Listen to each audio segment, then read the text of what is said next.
As recepções de grandes escritores do Ceará eram feitas pela palavra dele.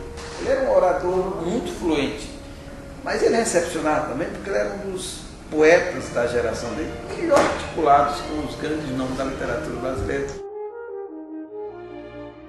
No Congresso de Poesia, por exemplo, em 43, quando foram abrir o Congresso, apesar dele não ser do grupo Clã, que ele não gostava muito de ser na juventude, se filiar a grupos literários, ele gostava mais de ser independente, mas foram buscar o Figueira Lima para fazer o discurso de abertura.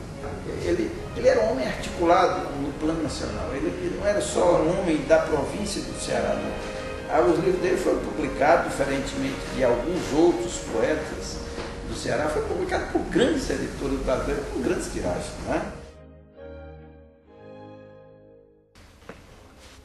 Quando o Figueira lançou, por exemplo, o Ritmo Essencial, eu era aluno do curso primário. Sabia, etc. Aí meu pai era garoto ainda, era menino. E para comprar o livro, no outro dia levei para o Figueira autografar, era um garoto. Quer dizer, um livro até denso como aquele, né? Ele, no próprio livro dele, Ritmo Essencial, ele está lá, interessadíssimo, constrangido com os acontecimentos da guerra. E ele fala, relembra isso foi um ponto muito marcante. Um dos momentos mais trágicos da humanidade foi a Segunda Guerra, né? Há vários poemas dele a respeito disso, né? Ele então fazia essas poesias com cheiro de pólvora, com cheiro de canhão, com cheiro de guerra. Mas ele é o poeta do ritmo dele, é o ritmo da poesia, é o ritmo da brasilidade, é o ritmo do Brasil.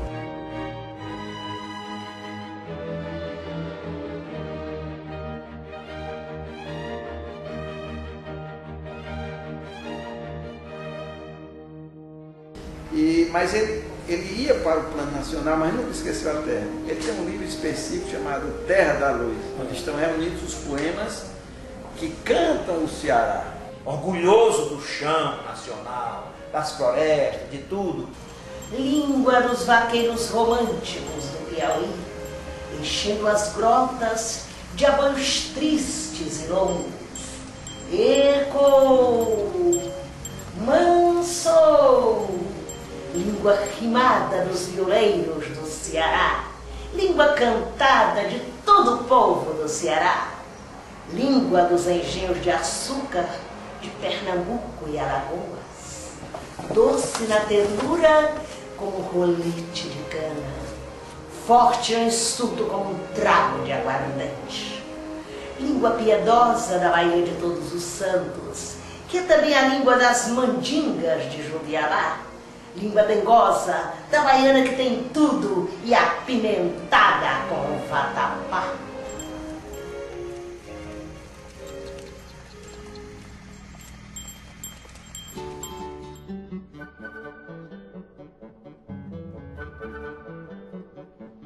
Ele foi um dos articuladores em 1928 da implantação do modernismo no Ceará, no plano literário. Aí volta à tona com o ressurgimento do grupo Clã e continuou toda a vida, até 1966, publicando livros que marcaram o modernismo na literatura do Ceará. Lembro-me também agora, claramente, do lançamento do livro Mágico e o Tempo, na livraria Renascença. Ele era um ser que ele sabia do tesouro que ele tinha, da luz que ele tinha interior.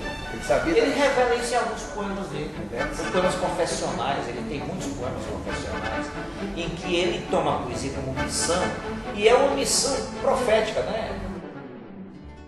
Era um homem que tinha uma atitude de vanguarda na forma, quando foi preciso, desde a prosa e o verso, como era um homem que tinha também essa atitude de vanguarda na aplicação da sua atividade, que era a educação. Ele tomou partido em outra frente no Ceará, e nesse sentido ele foi um revolucionário completo, que é a questão da educação nova. Então ele tinha 18 anos quando ele se transforma em inspetor escolar. Então o que é que ele faz? Ele vai lá para o Departamento de Instrução Pública, que depois seria a Secretaria de Educação, e na biblioteca ele descobre o Lourenço Filho. Daí se aprofunda se aprofunda, ele mergulha na reforma do ensino do Lourenço Filho. O governo do Ceará tinha trazido de São Paulo um educador, um jovem educador, que era um homem de 20 e poucos anos, para fazer a reforma do ensino do Ceará. O Figueiredo Lima, ele teve o espírito da prática. Ele fundou um educandário no Ceará, o Lourenço Filho, para botar suas ideias em prática. Ele chegou um momento em que ele disse, olha, eu preciso instalar um colégio modelo para justamente exercer todas as ideias novas, o Jardim da Infância, o conceito de pais e mestres e tudo mais, e as aulas de campo, a biblioteca, o cinema educativo, os exercícios, a ginástica, tudo. As reuniões do Centro Literário, do Centro Cultural nosso, eram reuniões interessantes, porque ao mesmo tempo que ele estava treinando para a vida, a gente discutia literatura, tinha aquelas coisas, aquelas festas do Lourenço Filho, sempre eram com cantos, com declamações, né? Apresentações de poesia, né? Aquela coisa toda. Ele conseguiu formar um elenco, trazer para o seu colégio um elenco de altíssimo nível. Nós tínhamos professores excelentes, era escolhido por ele a dedo. Nós tínhamos um centro acadêmico lá, que era o centro cultural, era Antônio Salles, né? Todas aquelas ideias estão extremamente atualizadas hoje.